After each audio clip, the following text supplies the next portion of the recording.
રાજકોટ રંગીલું શહેર છે સાંભળી રહેલા મારા સર્વ શ્રોતાજનોને દેવજી સંકટના જય જય ગરવી ગુજરાત।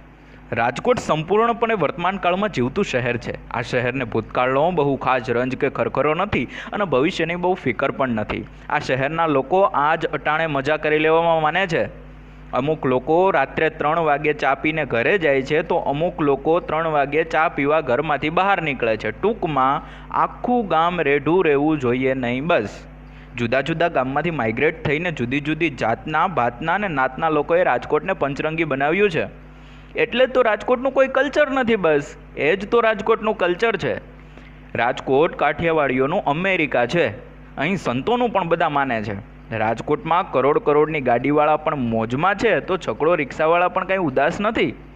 અહીં દરેક માણસને પોતપોતાને પરવડે એવી મોજની ખોજ કરી લે છે।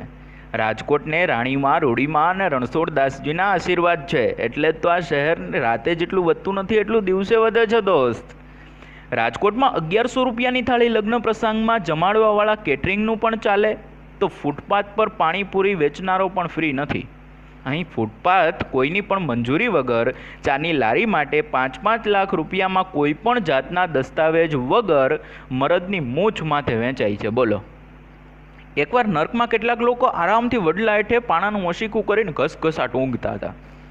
યમરાજાએ ચિત્રગુપ્તને પૂછ્યું કે આ કોણ છે? ચિત્રગુપ્ત કહે, સર આ રાજકોટના લોકો છે, સાલા ગમે ત્યાં સેટ થઈ જાય।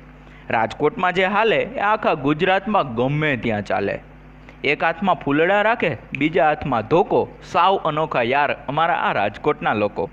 આંખોમાં સપના લઈ વહેલા ઉઠતા રોજ લોકો જ્યાં મસ્તી લૂંટવાનો કાયમ ગોતે મોકો, આ અનોખા છે અમારા રાજકોટના લોકો। ગજબનું શહેર છે યાર આ રાજકોટ। રોડના કાંઠે તમને પૂર્ણ ભારતીય પોશાકવાળી સેથાવાળી ગુજરાતણ સ્ત્રી પણ જોવા મળે તો સામે કાંઠે બોલ્ડ ટાઇટ જીન્સ અને સ્લીવલેસ ટી શર્ટમાં છાનીમુની ગલીમાં સિગારેટ પીતી કન્યા પણ જડી આવે। રેલવે સ્ટેશન પર એક અજાણી છોકરીએ બારી બાર ડોકું કાઢીને એક છોકરાને પૂછ્યું કે કયું શહેર છે? છોકરો કે ફ્રેન્ડશિપ કરતો કહું। છોકરી હસીને બોલી કે સમજાઈ ગયું, રાજકોટ આવી ગયું લાગે છે। રાજકોટનું ગલીડિયું પણ થોડું ઈગોવાળું છે મિત્રો। બપોરે 1 થી 4 આ શહેરમાં કૂતરાઓ પણ સૂઈ જાય છે। સોની બજારની એક દુકાન બહાર તો રીતસરનું બોર્ડ મારેલું કે તમે રજનીકાંત હોય તો પણ બપોરે 1 થી 4 તો દુકાન નહીં જ ખુલે। આ રાજકોટનો કરંટ છે। જમીનના જ્યાં ભાવ છે પેરું માણસ કરતાં પણ મોંઘા। સિંગ રેવડી જેવા થઈ ગયા છે શેર દલાલો સોંઘા। ભાવ અને સ્વભાવ ગયા છે ઊંચા, એને જરા રોકો, સાવ અનોખા યાર અમારા આ રાજકોટના લોકો। રાજકોટનું પાણી થોડુંક કરંટવાળું છે, વટવાળું છે। કોક કરોડોનું ફૂલકું ફેરવે તો એની આખી ગામ નોંધ ન લે અને અડધી ચાનો આગ્રહ ન કરો તોય ખોટું લાગી જાય। અહીંના લોકો સૂઝથી નહીં પણ સેન્ટિમેન્ટ્સથી ધંધો કરે છે।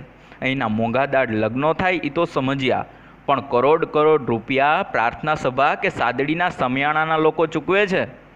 રાજકોટના લોકોને મોત પણ દોસ્ત શાનદાર જ ખપે છે। મોંઘેરી ગાડી નખરાળી લાડી લઈને ભમવું, ગામ આખાને રવિવારની સાંજે બહાર જમવું, ફેશન પહેરી નીકળી ગયેલા જુવાનિયાઓને ટોકો, સાવ અનોખા યાર અમારા આ રાજકોટના લોકો। અહીં રેસકોર્સ છે પણ હજી સુધી મેં ત્યાં રેસ થતી જોઈ નથી। ભૂતખાના ચોકમાં ક્યાંય ભૂત થતું નથી। સાંઢિયા પુલ પાસે મેં કોઈ દિવસ સાંઢિયો તો ભાળ્યો જ નથી। મોટી ટાંકી ચોકમાં ટાંકી જ નથી। ચાગનાથ નામના વિસ્તારમાં લોકો 9 વાગ્યામાં સૂઈ જાય છે। લાખનો બંગલો છે પણ એની કિંમત તો અત્યારે કરોડોમાં છે। કેવડાવાડીમાં કેવડો નથી, ગુંદાવાડીમાં ગુંદા નથી, કિશનપરામાં તો કોઈ ખેતી કરતું જ નથી, ગાંધીગ્રામમાં ગાંધી નથી અને લોઘાવાડામાં લોધા નથી અને વાડ પણ નથી, તો પોપટપરામાં કોઈ પોપટભાઈ રહેતું જ નથી। આવું છે અમારું રંગેલું રાજકોટ શહેર। સેવાના અવતાર સમી છે જ્યાં સંસ્થાઓ સદ્ધર, સ્વાભિમાનથી લોકો હાલે એક વેત અધર। રાજકોટ તો મસ્ત પવનનો ઝોકો છે, સાવ અનોખા યાર અમારા રાજકોટના લોકો। દેવજી સાંખટના જય જય ગરવી ગુજરાત।